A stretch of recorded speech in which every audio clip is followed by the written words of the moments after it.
Mesdames, Messieurs, bonjour. Merci de nous renouveler votre fidélité. Votre émission, Le Jury du dimanche, e-radio ITV, a le plaisir de recevoir ce 8 novembre Dr Ousmane Khouma, maître de conférence titulaire à la faculté des sciences juridiques et politiques de l'université Cheikh Anta Diop de Dakar.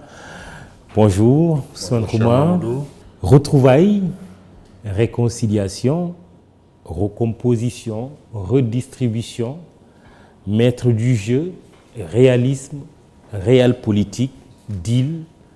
Les jugements de valeur ne manquent pas depuis que le président Macky Sall et Idrissa Seck ont révélé au grand jour leur accord politique avec la nomination du second cité à la présidence du Conseil économique, social et environnemental et l'entrée au gouvernement de deux responsables du parti Rewmi que dirige justement Idrissa Seck. Pour analyser cette abondante actualité politique, nous avons choisi d'inviter le juriste et politiste Ousmane Khouma. En plus des retrouvailles Macky-Idi, le maître de conférence se prononcera sur le fonctionnement de nos institutions et leur interrelation, les attentes des Sénégalais au lendemain de la formation du gouvernement du 1er novembre, les questions de gouvernance, la démocratie à la lumière des élections présidentielles en Guinée, en Côte d'Ivoire et aux États-Unis. Ousmane Khouma, merci donc d'avoir accepté notre invitation.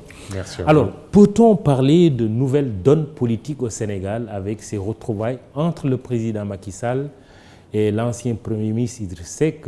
Les deux étaient des rivaux, ils se sont croisés lors de la dernière présidentielle de 2019.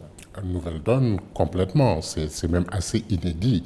Dans ce jeu d'échecs-là, c'est encore un coup de maître du président de la République. Il avait prévenu, je vais réduire l'opposition à sa plus simple expression, quel meilleur moyen de le faire que d'aller chercher le principal opposant pour en faire un allié politique de poids.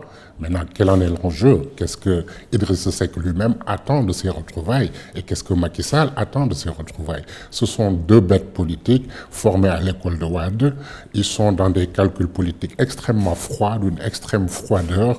On a vu l'émoi suscité ici et là, mais on est sur le terrain politique, c'est pas pour les enfants de cœur, ils n'ont pas d'état d'âme. Et c'est une partie d'échec. Pour le moment, c'est un coup de maître de Macky Sall, mais Idriss Seck n'est pas perdant dans l'échange. Il n'est pas perdant.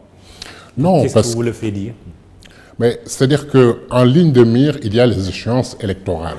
Alors Idriss Seck pouvait choisir soit le statut du chef de l'opposition, soit accepter d'être troisième personnalité de l'État et d'avoir deux ministres au gouvernement. Il a fait ce choix-là.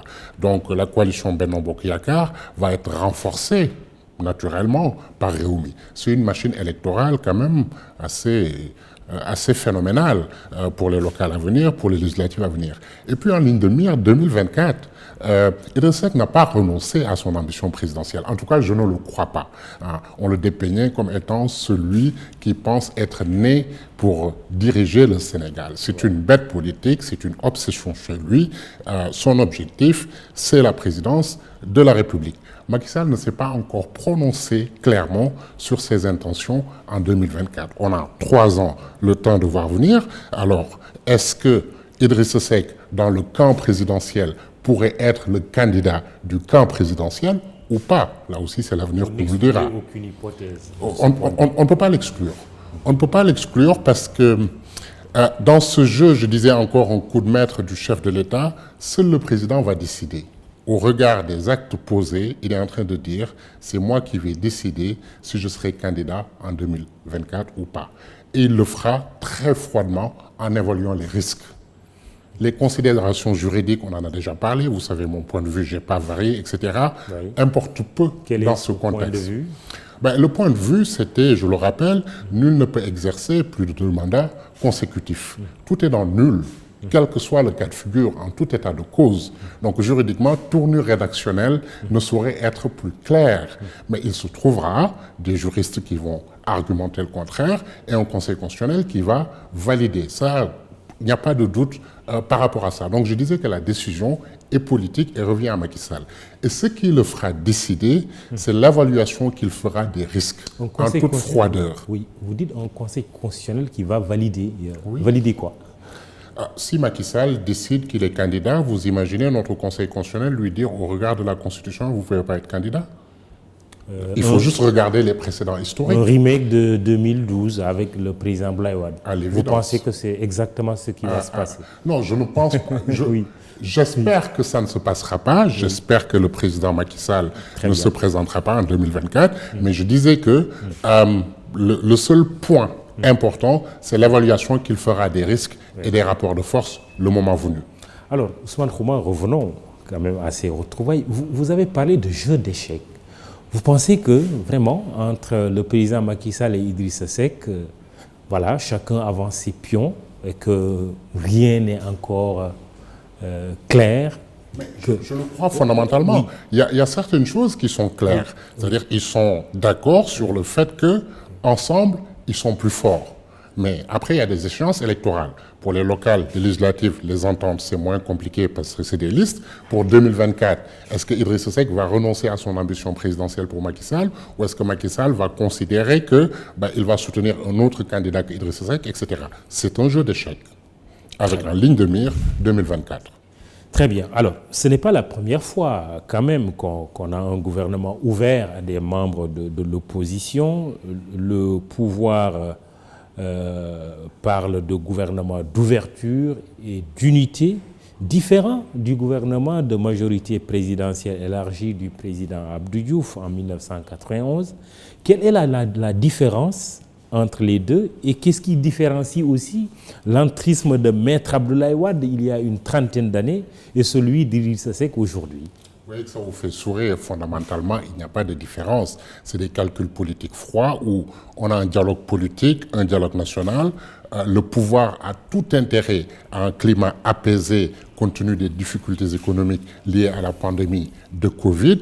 Donc, plus vous avez des alliés et plus vous êtes fort. D'autant que le président a les coudées tellement franches au sein de son parti qu'il peut évincer des gens considérés comme étant des poids lourds de son parti, faire entrer qui il veut sans que personne ne bouge. C'est quand même assez extraordinaire. Personne ne bougera, à votre avis? S'ils n'ont pas bougé jusqu'ici, est-ce qu'ils ont les moyens de bouger? C'est-à-dire, on a presque envie de dire...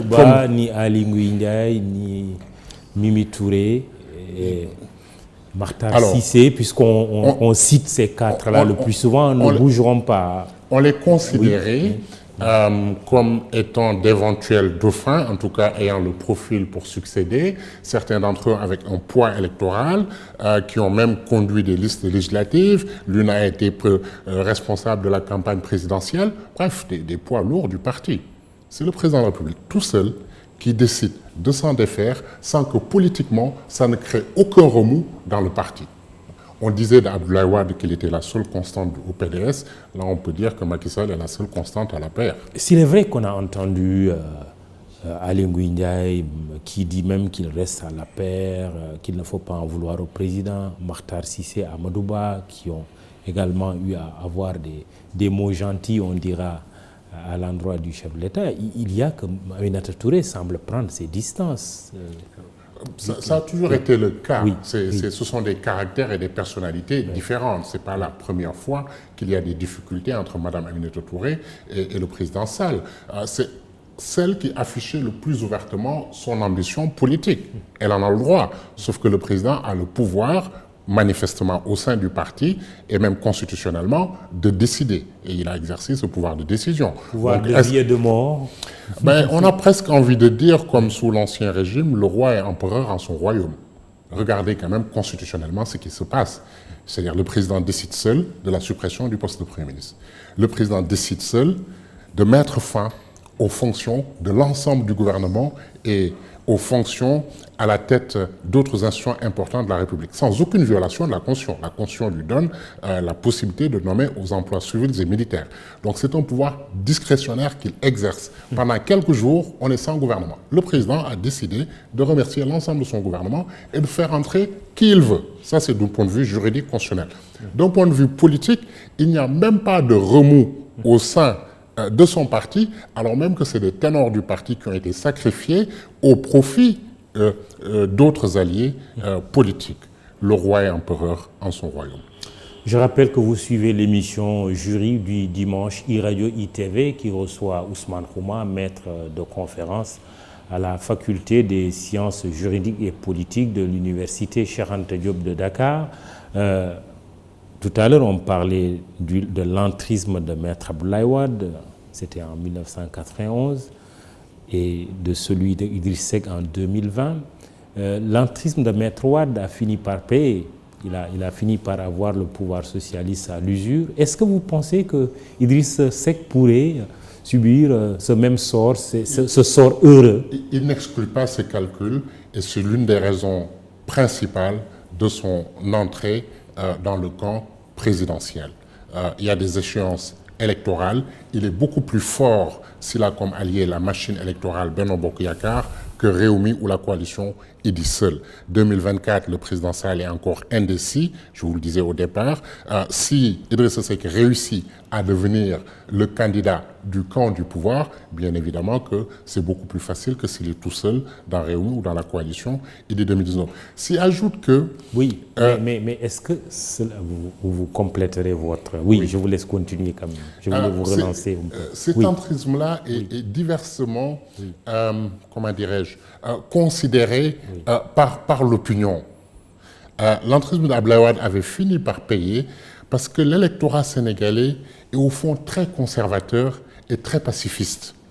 Il a fallu que Abdoulaye Wade entre dans un gouvernement, montre qu'il a des qualités d'homme d'État, qu'il est capable de compromis, de négociation, que ce n'est pas le radical que c'est, pour en ressortir, pour finalement avoir des chances d'être élu. Et Idriss Seck dit, j'ai fait le choix entre l'opposition radicale et une implication directe dans l'exercice du pouvoir.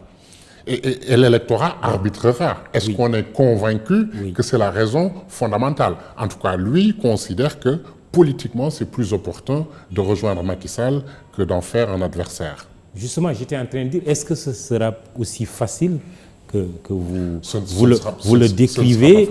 On sait quand même que dans ce pôle du pouvoir, il y a aussi l'AFP de Moustapha Niasse, le Parti socialiste dirigé aujourd'hui par Aminata Mbengue Ndiaye et d'autres partis politiques également, de moindre envergure du point de vue de l'électorat. Est-ce que vous voyez l'AFP et le PS, par rapport à leur histoire, se ranger derrière une candidature éventuelle d'Idrissa Seck? Ces partis-là ont renoncé à leur ambition présidentielle depuis longtemps. Ah ouais? Oui. Même en 2024, vous ne les voyez pas du tout. Une présidentielle qui s'organise sans le Parti socialiste, c'est assez inédit. Une présidentielle qui s'organise sans l'AFP, etc. Ce sont des alliés du président de la République, mais définitivement le président est non seulement le chef du parti, mais le chef de la coalition. S'il décide d'adouber Idrissa Seck, les autres n'ont pas les moyens politiques d'aller à l'encontre de cela. Ni l'AFP, ni le Parti socialiste, malgré leur histoire. Malgré leur histoire, malgré leur trajectoire. Quand je vous disais, il a dit, je vais réduire l'opposition à sa plus simple expression, je veux dire, c'est ce qu'il est en train de réussir, d'en faire des alliés, mais au sein des alliés, il y en a qui sont plus forts que d'autres. Et pour le moment, Idrissa Seck, électoralement, pèse plus. Il est quand même arrivé deuxième à la présidentielle avec 20% des voix.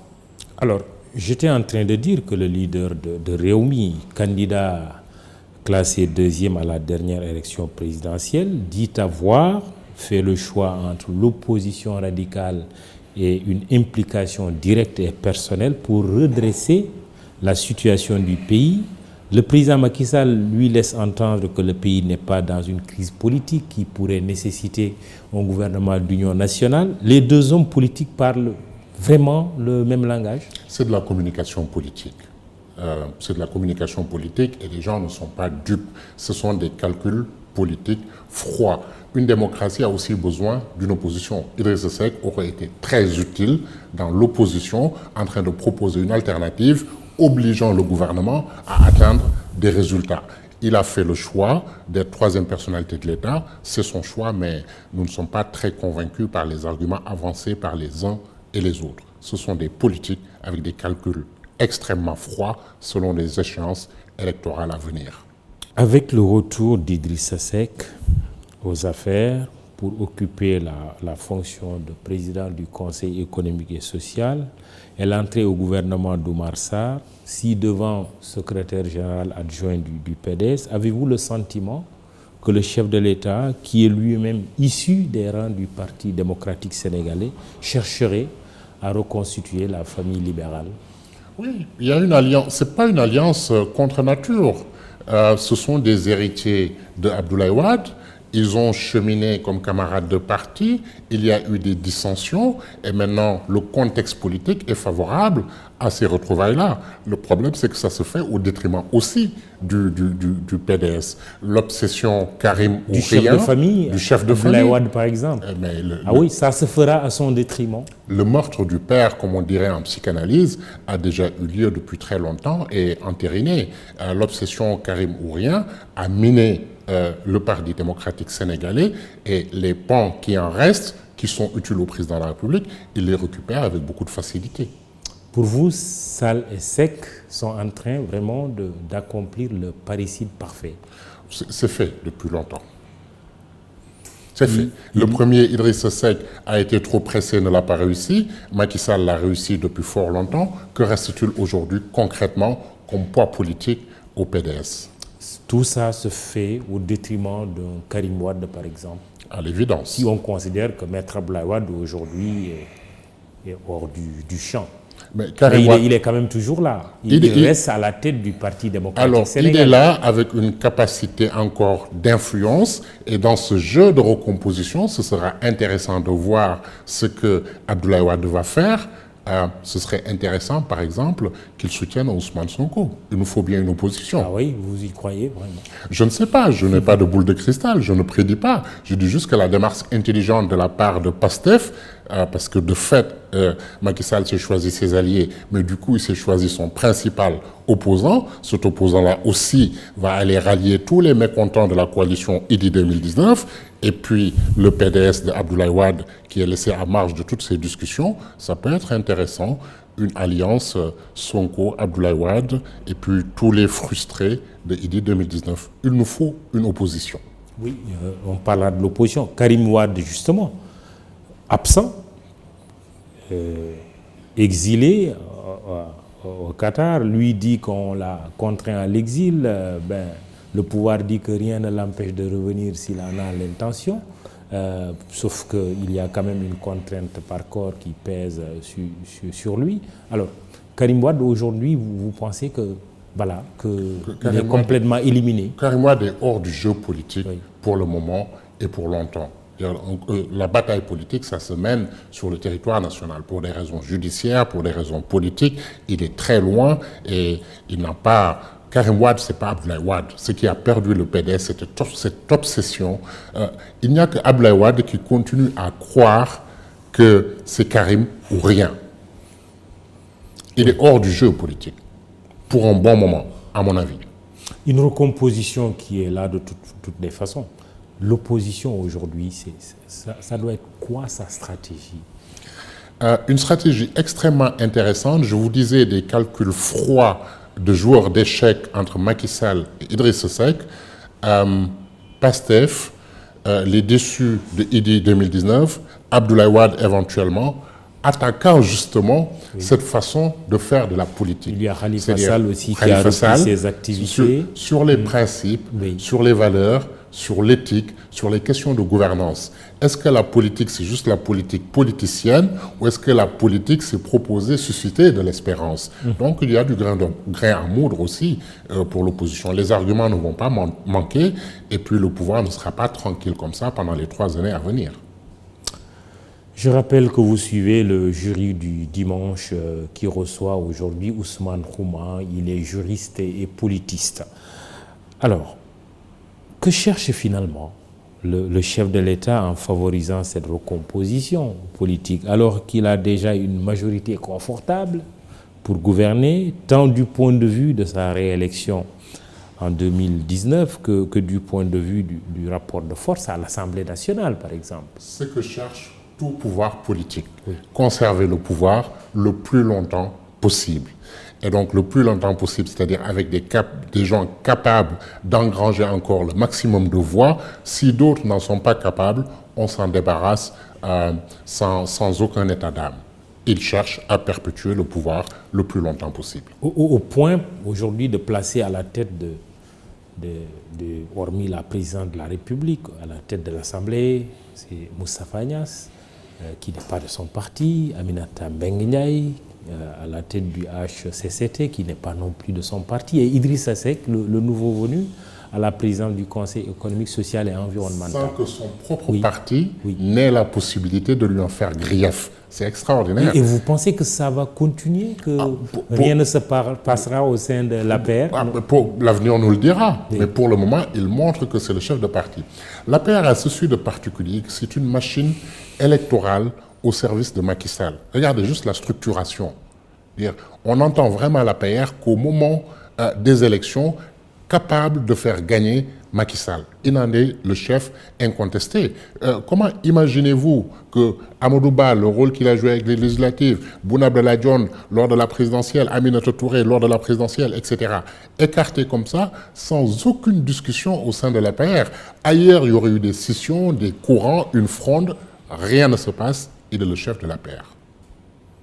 Oui, avec 3 institutions face à lui, quand même, dirigé par des gens qui ne sont pas de son parti. Est-ce que ce n'est pas quelque part un risque politique également qu'il prend? Ce sont ses alliés, non, c'est une coalition. La coalition Benno Bokk Yakaar, à la fois, il est le chef de parti, mais il est le chef de cette coalition-là. Autant les avoir avec soi, et les avoir avec soi, ça a un coût, c'est-à-dire les placer à la tête d'institutions, que de les avoir comme adversaires politiques. C'est une question de rapport de force politique. Il pense que plus sa coalition est renforcée, plus il réduit l'opposition à néant.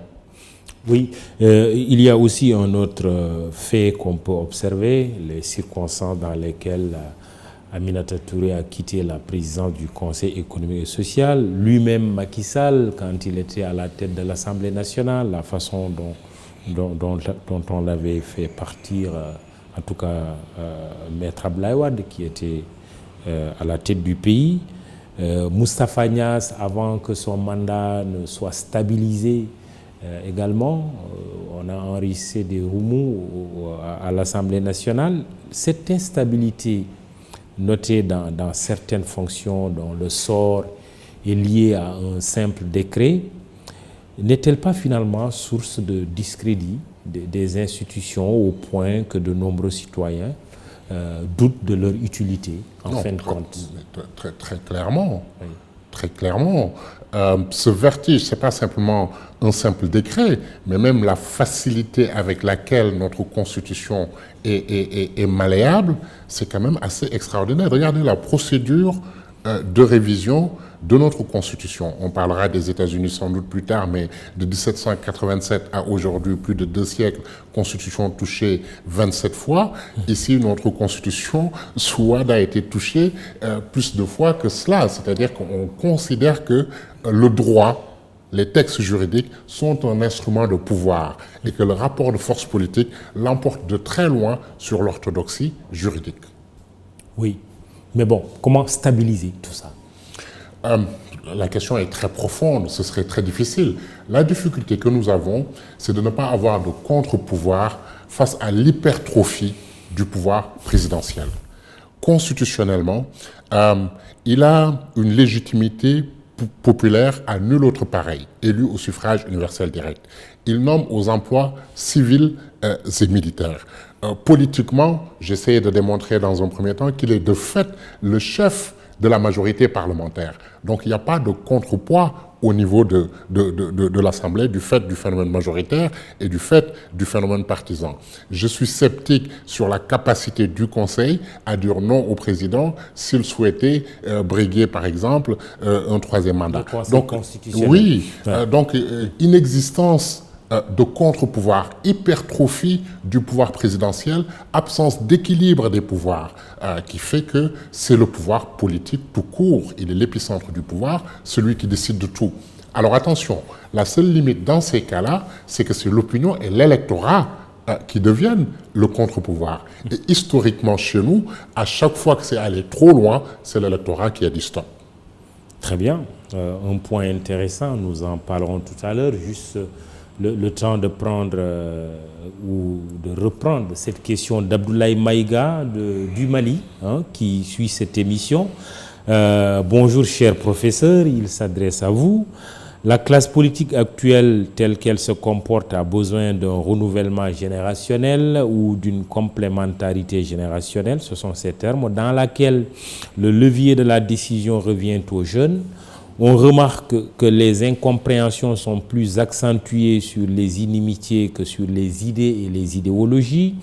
Il faut une classe politique extérieure pour mettre tout le monde à table et déboucher certains caniveaux qui bloquent le développement de nos pays. Avec les transhumances politiques actuelles, pensez-vous, et là arrivent les questions, cher professeur, que Monsieur le Président prépare son départ pour échapper à la justice, un deal pour fragiliser l'opposition? On remarque aussi que la démocratie dans notre sous-région est à la traîne. Les débordements constatés ça et là sont-ils l'échec des politiques, des hommes de droit, de nos peuples? Quelles mesures faut-il, en fin de compte, mettre en œuvre pour faire face à ces dérives? Abdoulaye Maïga, interne en pharmacie, faculté de pharmacie au Mali. Alors, beaucoup de questions, mais d'abord, commençons par la première. Il vous demande, le président prépare son départ pour échapper à la justice, un deal pour fragiliser l'opposition. Qu'est-ce qui emporte votre adhésion? À mon avis, compte tenu des actes posés, la décision de Macky Sall n'est pas arrêtée pour 2024. Ça n'engage que moi. C'est-à-dire, je supprime le poste de Premier ministre parce que je ne veux pas donner de signal que quelqu'un serait mon dauphin. Ça persiste. Je demande à ce qu'on ne discute pas du mandat dans mon camp, sinon je sévis. Ça persiste. J'enlève tous ceux à qui on prête à tort ou à raison des ambitions présidentielles. Message clair, la succession n'est pas ouverte. Ça ne vous suffit pas? Je vais aller prendre le principal opposant et en faire un allié, sachant qu'il n'a pas renoncé à l'ambition présidentielle. Donc je brouille les cartes. Donc je ne sais pas ce que je ferai en 2024. Je vais évaluer froidement le rapport de force politique. Si le risque est trop élevé, ce sera celui qui aura le plus de chances dans notre camp de l'emporter qu'on va présenter. Si c'est moi, Macky Sall, j'irai. Si c'est Idrissa Seck, il ira. Si c'est quelqu'un d'autre, il ira. D'autant plus que dans notre sous-région, on observe quand même qu'en Guinée, Alpha Condé y est allé pour ce troisième mandat. Alassane Ouattara en Côte d'Ivoire, idem. Macky Sall pourrait être tenté par la même... oui, avec une différence de taille. Ça fait, oui, sans vouloir être désobligeant, oui, avec nos voisins, les trajectoires historiques, politiques, ne sont pas les mêmes. Ce qui se passe en Guinée serait impensable au Sénégal. Ce qui se passe en Côte d'Ivoire est impensable au Sénégal. Ce n'est pas du chauvinisme. Ce qui se passe en Guinée, Alpha Condé fait faire un référendum sur la base d'un texte. Le texte est voté. Il modifie 20 dispositions constitutionnelles et fait du faux constitutionnel et personne ne bouge. Il organise des élections dans les conditions qu'on voit, les opposants sont assiégés, etc. C'est impensable au Sénégal. En Côte d'Ivoire, le débat que nous avons là est impossible. C'est-à-dire des universitaires, nos aînés, Ouedier, Bléou, qui font des papiers pour alerter, pour expliquer que Ouattara n'a pas, c'est au péril de leur vie. Donc on n'en est pas là. On a quand même encore une culture démocratique, une capacité à la fois des universitaires, de l'opinion, de la société civile à résister un minimum, ou en tout cas à défendre librement leurs idées. Donc dire que puisque le troisième mandat est passé en Côte d'Ivoire, est passé en Guinée, ça pourrait passer chez nous, ce serait une erreur politique gravissime. Nous avons notre propre histoire. Je vous ai déjà dit ici, lors d'une précédente émission, que je ne pense pas que ce que les Sénégalais ont refusé à Abdoulaye Wade en tant que politique, ils vont l'accorder à un autre politique. Quand il est allé trop loin, c'est l'électorat qui a dit stop. Restons avec Abdoulaye Maïga du Mali. Il dit, on remarque aussi que la démocratie dans notre sous-région est à la traîne. Les débordements constatés, ça et là, sont-ils l'échec des politiques, des hommes de droit? Donc là, il vous challenge aussi, ou vous titille, vous, homme de droit, ou plutôt des peuples. Et quelles mesures faut-il mettre en œuvre pour faire face à ces dérives? C'est intéressant. Il y a un peu de tout ça à la fois. C'est-à-dire qu'ailleurs, on parle de la politique saisie par le droit. On encadre juridiquement les phénomènes politiques et il y a des balises. Chez nous, c'est le droit au service du politique, l'instrumentalisation. Et donc, naturellement, tout le monde y a sa part de responsabilité par le jeu politique, par le jeu des institutions, par la capacité de la société civile à s'indigner ou pas. Mais notre démocratie est fondamentalement malade actuellement de ses leaders, de ses chefs d'État. Vous avez cité la Guinée, la Côte d'Ivoire. Fondamentalement, historiquement, le mythe de l'opposant historique pour la Guinée s'est absolument effondré. Le mythe de l'opposant historique chez nous avec Abdoulaye Wade s'était aussi absolument effondré. La difficulté, c'est que quand on confère autant de pouvoir à un seul individu, mais c'est risqué pour l'ensemble des populations et l'ensemble de la démocratie. On a juste des problèmes d'équilibre du pouvoir et de culture démocratique qui peinent à s'enraciner. Maintenant, la réaction des populations, la posture des peuples, Ousmane Khouma, si nous revenons à l'actualité sénégalaise chaude, avec ses retrouvailles entre le président Macky Sall et Idrissa Seck, les changements politiques intervenus vont-ils dans le sens des préoccupations des Sénégalais au regard du contexte difficile né de la pandémie de la Covid-19, mais aussi de la reprise de l'immigration clandestine? Alors, la question est extrêmement intéressante, c'est-à-dire qu'est-ce qu'on attend de nos politiques et du gouvernement. Le président a dit culture du travail, gestion axée sur les résultats, etc. C'est ce qu'on attend. Je veux dire, qu'ils aient choisi de faire de la politique leur métier, c'est leur droit. Qu'ils fassent des calculs politiques froids, c'est leur droit. Mais s'ils ont le suffrage des Sénégalais, c'est pour pourvoir aux besoins des Sénégalais. Et donc là, l'opposition va être absolument intraitable. Au bout de 2 mandats, il y aura un bilan à présenter. Il y a une situation de pandémie, même si l'Afrique est plus épargnée, les conséquences économiques vont être désastreuses. Il y aura des situations de récession. Et vous l'avez dit, gouverner, c'est aussi susciter de l'espérance. Comment on peut comprendre que par centaines, nos jeunes, dans le contexte actuel de l'Europe, préfèrent aller se suicider en mer, parce que c'est un suicide, ils savent qu'ils vont mourir, ils ont peu de chances d'y arriver, plutôt que de rester chez eux. Ça nous interpelle à plus d'un titre. Je veux dire, l'Europe est en récession. Deuxième vague, reconfinement, c'est des jeunes qui n'ont pas de qualification. Donc même s'ils y arrivaient, qu'est-ce qu'ils vont y trouver? Qu'est-ce qu'ils vont y faire? Qu'est-ce qu'ils vont y trouver? Mais ils préfèrent cela plutôt que de rester chez eux. Un échec des politiques publiques? À l'évidence, à l'évidence. En tout cas, échec dans le sens où on ne sait plus susciter l'espérance. Et gouverner, c'est aussi cela. C'est atteindre des résultats, mais aussi c'est faire des promesses crédibles et susciter l'espérance pour que les jeunes, tout le monde nous explique à nous autres Africains que nous sommes le continent de l'avenir. Tout le monde en est convaincu, sauf les Africains eux-mêmes, avec les opportunités, avec des potentialités. Même ce virus nous épargne davantage que d'autres. Et pourtant, nos jeunes n'y croient pas. Il y a quelque chose qui ne va pas dans les politiques publiques. Il y a quand même énormément de milliards, beaucoup de milliards qui ont été investis. Et à première vue, on voit les transformations, en tout cas sur la base des infrastructures. Vous avez une belle autoroute, vous avez un nouvel aéroport, vous avez un train express régional qui n'est pas encore fini, mais qui est en construction. Vous avez Ila Touba. Vous voulez dire qu'en fait, que les infrastructures, quelles que puissent être leurs valeurs et leur beauté, leur modernité, ne suffisent pas. Je ne dis pas que rien n'a été fait, sinon le président Sall n'aurait pas été réélu. Je vous dis, ce qui attend ce gouvernement-là, maintenant qu'ils ont fait leur tactique politique et qu'ils ont mis un gouvernement en place, c'est des résultats.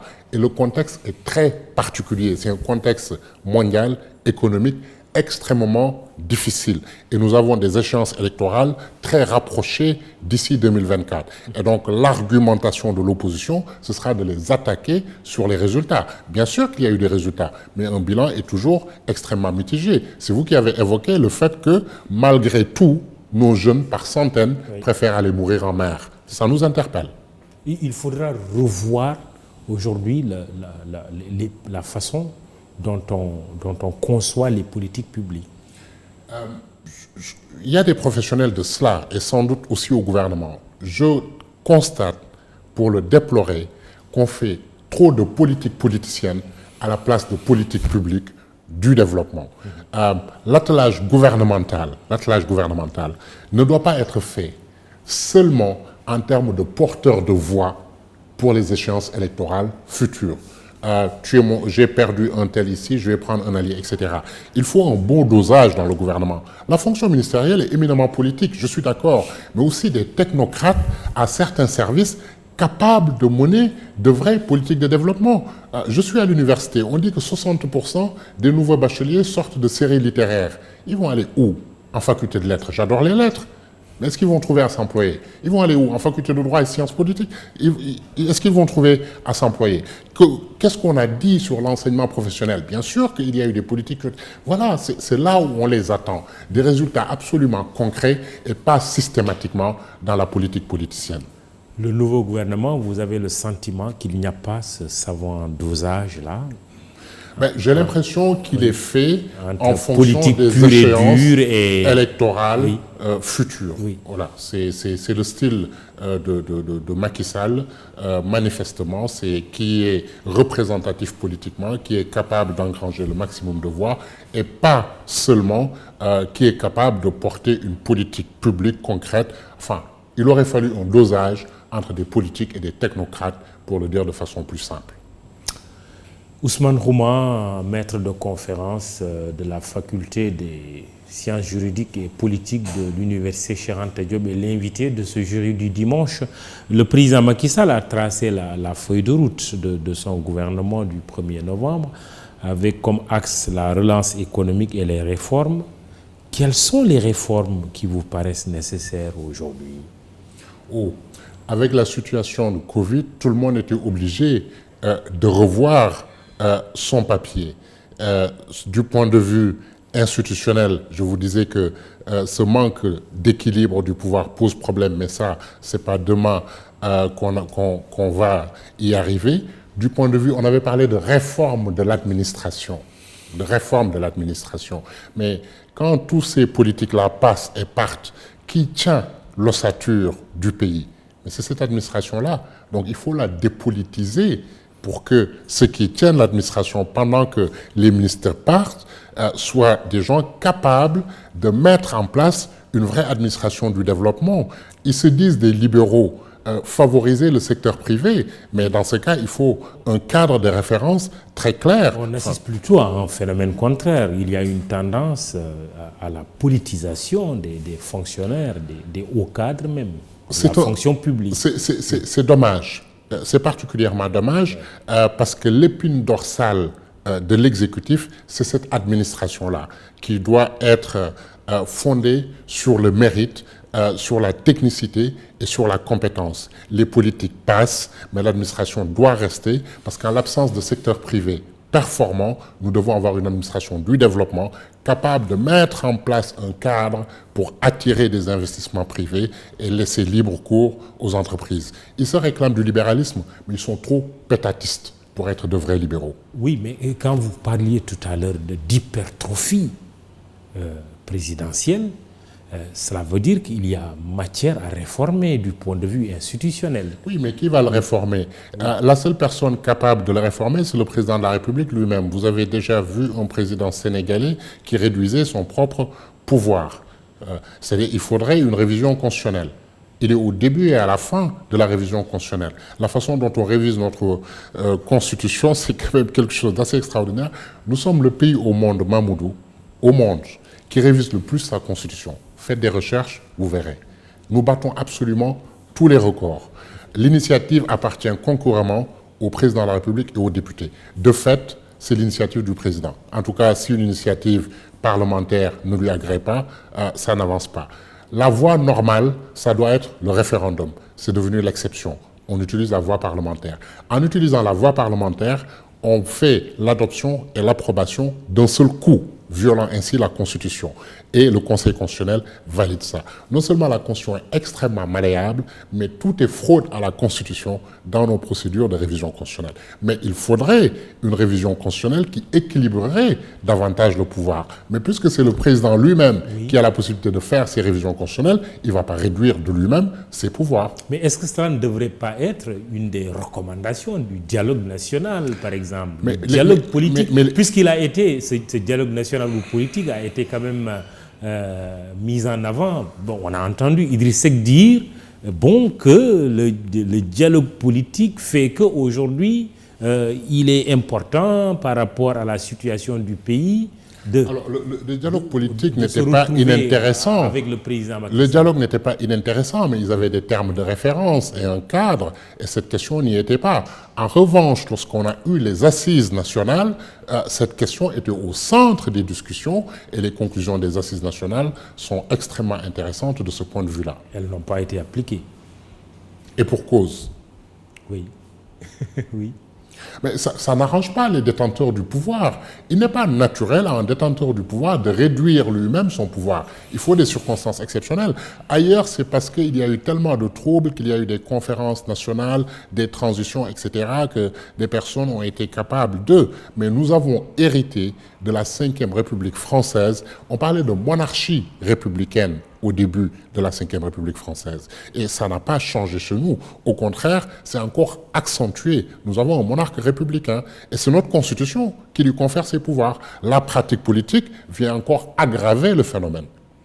Le dernier thème de notre émission, c'est l'élection présidentielle aux États-Unis. Mais avant cela, nous avons parlé du président de la République en tant qu'institution, de l'Assemblée nationale, pouvoir législatif. Parlons aussi du pouvoir judiciaire. Ousmane Khouma, est-ce que la justice sénégalaise est à réformer aujourd'hui? Alors, c'est une question... Vous avez beaucoup parlé du Conseil constitutionnel récemment, mais on a entendu il n'y a pas longtemps le premier président de la Cour suprême se prononcer, vous m'excusez de continuer un peu mon raisonnement, sur l'affaire du juge Téliko, par exemple. Est-ce qu'il y a matière ou nécessité à réformer la justice aujourd'hui? C'est une question fondamentale. Dans les textes, les magistrats du siège qui le souhaitent peuvent être indépendants. Après, c'est une question de personnalité. Vous ne pouvez pas rendre indépendant quelqu'un qui ne souhaite pas être indépendant. Le problème se trouve au niveau du parquet. Là, nécessairement, il faut aller vers des réformes et couper le cordon ombilical entre le pouvoir exécutif, c'est-à-dire le ministre de la Justice, et le procureur de la République. Il faut aller dans ce sens.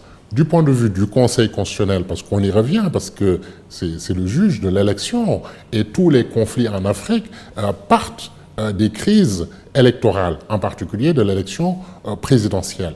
Mais c'est le mode de désignation des juges qui pose problème. C'est-à-dire quand le président a la possibilité de nommer la totalité des 7 juges, même si parmi deux c'est sur proposition du président de l'Assemblée nationale, en définitive c'est lui qui les nomme, mais Mamoudou, c'est incohérent d'attendre de ces mêmes juges qu'ils soient indépendants du président de la République. Il y a un devoir d'ingratitude. Oui, bien sûr. Et que vous connaissez très bien. Mais il y avait devoir d'ingratitude, mais le président n'avait pas le monopole de désigner tous les juges. Il y avait 2 autres autorités qui désignaient autant de juges que lui. Donc s'il arrivait à quelqu'un de ne pas exercer ce devoir d'ingratitude, mais la majorité au moins était désignée par d'autres. Donc on a des problèmes. C'est-à-dire, qui doit être le gardien de la Constitution?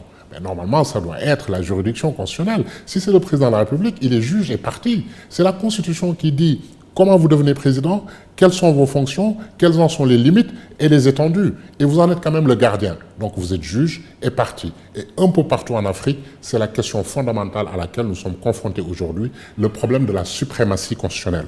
La facilité avec laquelle on la modifie et le fait qu'il n'y ait pas un gardien indépendant et impartial pour garantir les libertés des citoyens. On a quand même entendu ou Il y a eu un communiqué du premier président de la Cour suprême dans l'affaire Télico à un moment donné qui a semblé dire, bon, arrêtons tout ça en sifflant la fin de la récréation. Ben, oui, parce qu'il y a du remous, il y a un conflit de génération, comme disait un de vos internautes. Il y a une ancienne école, une école plus moderne, et des jeunes qui sont très jaloux de leurs prérogatives et qui voudraient, de jeunes juges, qu'on les laisse exercer leur travail en toute tranquillité. Mais le pouvoir politique, c'est pas seulement au Sénégal, c'est universel, et toujours tenté de ne pas laisser la justice travailler tranquillement. Je vous dis comment sont organisés les textes, à mon avis, et quelles sont les réformes à faire. Et l'Union des magistrats du Sénégal met régulièrement sur la table les réformes indispensables qu'il faudrait si nous voulons vraiment une justice impartiale et indépendante. Vous êtes un enseignant, le SAES, syndicat autonome des enseignants du Sénégal, qui apporte son soutien au juge Télico. Vous comprenez la démarche? Bien évidemment que je le comprends. Oui. Les textes interdisent à un magistrat de commenter les décisions rendues par d'autres magistrats. On peut le comprendre. Ça jetterait le discrédit sur la magistrature. Mais notre travail en tant qu'universitaire, je suis aussi juriste, mais l'une des épreuves phares, c'est de commenter des arrêts, de passer notre temps à voir comment le juge rend ses décisions et à les critiquer. Donc ils ne sont pas infaillibles. Et le ministère de la Justice reproche cela justement au juge Télico. C'était à l'occasion de cette même émission qu'il s'était prononcé sur le dossier de Khalifa Sall. Parce que le juge Télico est lui-même magistrat, et effectivement, dans ce corps-là, et ça c'est très normal, si un magistrat se met à critiquer les décisions de ses pairs, vous imaginez un peu l'inconfort que ça pourrait faire.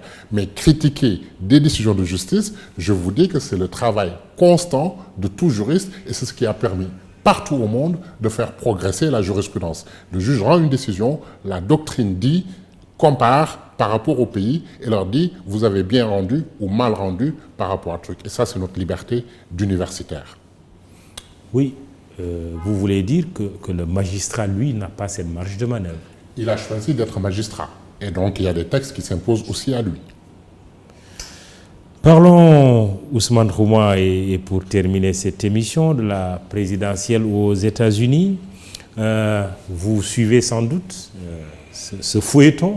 Depuis mardi 3 novembre, les États-Unis n'ont pas encore de président. Le duel est un peu serré entre Joe Biden, candidat démocrate, et le président sortant Donald Trump, même si l'avantage est Joe Biden. Comment vous analysez ce qui se passe aux États-Unis? Avec beaucoup d'intérêt. On a parlé de démocratie en Afrique, c'est-à-dire que même si vous êtes Trump, en dépit des imperfections du système électoral américain, vous ne pouvez pas fondamentalement menacer la liberté de vos concitoyens. La Constitution et les institutions sont ainsi faites. Au bout de 4 ans, l'élection aura lieu. Ce n'est pas à discuter. Au bout de 2 mandats, si vous êtes réélu, vous partirez. Ce n'est pas à discuter. Ce sont des questions que nous n'avons pas réglées. Et quand les pères fondateurs mettaient en place ces institutions-là, ils avaient une méfiance viscérale à l'égard du pouvoir. C'est-à-dire qu'ils envisageaient le jour où quelqu'un comme Trump arrive au pouvoir. Il n'est pas capable de menacer fondamentalement les libertés des Américains. Il a beau dire « j'ai gagné »,« ah non, là je vois que je perds, donc il y a tricherie, je vais saisir, etc. » C'est tout ce qu'il peut faire. Je dis bien en dépit des imperfections, parce qu'on imagine mal quand même qu'on garde encore ce système archaïque de grands électeurs, de décompte qui prend du temps, etc. En dépit de tout, vous avez un équilibre des pouvoirs, c'est-à-dire un président avec des pouvoirs, un congrès qui a des pouvoirs, et très régulièrement, une des chambres du congrès est dans le camp opposé au président de la République. Et c'est voulu ainsi pour obliger le président à négocier. Check and balances, comme ils disent, frein et contrepoids. Et une Cour suprême absolument indépendante et impartiale. Justement, je voulais parler de cette Cour suprême, justement. Oui, et j'y viens. Avec la nomination récente d'une dame à sa tête, juste avant l'élection. Justement, certains craignent qu'il y ait, que Trump, finalement, arrive à ses fins. Est-ce que vous avez cette crainte-là? Non, il n'a pas ce pouvoir-là. Oui. Ce qui se joue, c'est qu'il y a des juges réputés conservateurs et des juges qui sont plutôt progressistes. l'idéologie est très marquée aux États-Unis. C'est-à-dire un juge, même sa façon de rendre les décisions sur les phénomènes de société, droit à l'avortement, refus de l'avortement, etc.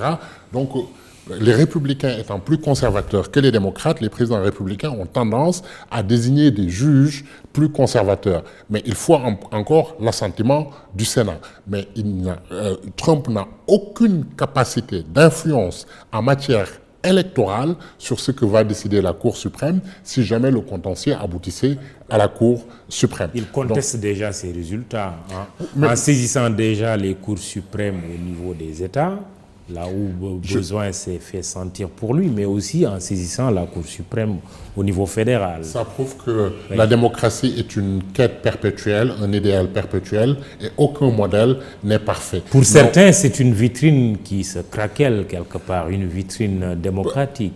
Pas tant que ça, on l'a trop idéalisé, mais je vous dis, le jeu des institutions permet que vous ayez un président comme Obama, puis un président comme Trump, parce qu'après tout, ce sont les Américains qui décident sans que les libertés fondamentales ne soient menacées. Et c'est ça qui est très important par le jeu d'équilibre des institutions.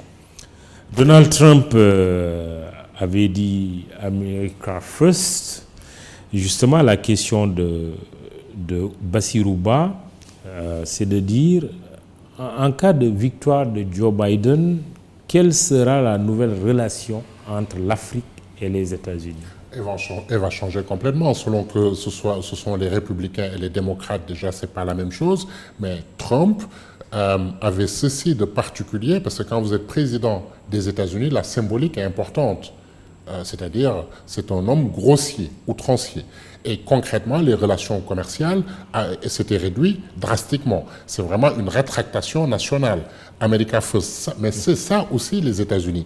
Ils oscillent souvent entre des considérations strictement nationales et un internationalisme assez humaniste qu'incarnent souvent les démocrates. Donc si Joe Biden venait à être élu, les relations commerciales reprendraient de plus belle, et surtout du point de vue de la symbolique politique, peut-être des propos plus respectueux du reste du monde que ne l'est le style Trump. On aura remarqué que Trump n'est pas venu en Afrique au cours de son mandat, par exemple. Tant mieux, on ne l'aurait pas accueilli avec joie. Ah bon? Pourquoi? Mais il nous insulte. Enfin, il n'y a que les Américains et ses supporters pour supporter Trump. Personnellement, enfin, je comprends du point de vue de la science politique que l'Amérique est un pays très fracturé, très divisé, que Trump, c'est aussi ça, l'Amérique, mais ce n'est pas quand même ce qu'on souhaite aux Américains que d'avoir un président comme Trump, et même au monde. On prend 1 ou 2 minutes quand même pour là vraiment terminer notre émission et revenir un peu à l'actualité sénégalaise en parlant de 2 dames, Aminata Touré et Aïssata Tall Sall, 2 égéries aux fortunes diverses. L'une, c'est-à-dire la première, quitte la présidence du Conseil économique, social et environnemental, et l'autre arrive aux affaires étrangères pour la première fois dans l'histoire de la diplomatie sénégalaise. Comparaison entre ces 2 dames? Je ne ferai pas de comparaison. Je dirais que je suis extrêmement honoré qu'une femme de la trempe d'Aïssata Tall Sall incarne notre diplomatie. Elle en a le profil, elle en a les compétences, elle l'a largement montré. De la même manière que j'ai toujours été très fier du rôle politique et de la représentation dans les instances internationales que faisait Madame Aminata Touré. La politique n'est pas que le monopole des hommes, et ces 2 femmes-là honorent et continuent à honorer le Sénégal. Malheureusement, notre configuration sociologique ne permet pas encore, à mon avis, à une dame d'être élue présidente de la République, mais ces 2-là auraient mérité d'être un jour à la présidence de la République. Et chaque fois qu'une dame est nommée, ça continue d'alimenter beaucoup d'encre et de salive au lieu d'être une banalité. Oui, quand il y a quelques années, pour la première fois, Maître Blahoued avait nommé une dame, Mama Dior Boy, au poste de Premier ministre. Également, on avait beaucoup commenté cela. Pourquoi mais les anthropologues, cela ne devrait pas devenir finalement bien banal? Bien sûr, mais les socio-anthropologues expliqueront que ce sont les mentalités qui sont les plus difficiles à faire évoluer. Malgré la loi sur la parité, nous constatons tous qu'il n'y a pas suffisamment de femmes au poste de responsabilité. Alors quand on a la chance d'avoir des dames comme Aminata Touré ou Aïssata Tall Sall et qu'elles sont promues à ces postes-là, c'est tout un honneur pour le Sénégal. Merci Ousmane Khouma. Là, on est vraiment à la fin de notre émission. Je rappelle que vous êtes maître de conférence à la faculté des sciences juridiques et politiques de l'Université Cheikh Anta Diop de Dakar, politiste et juriste donc.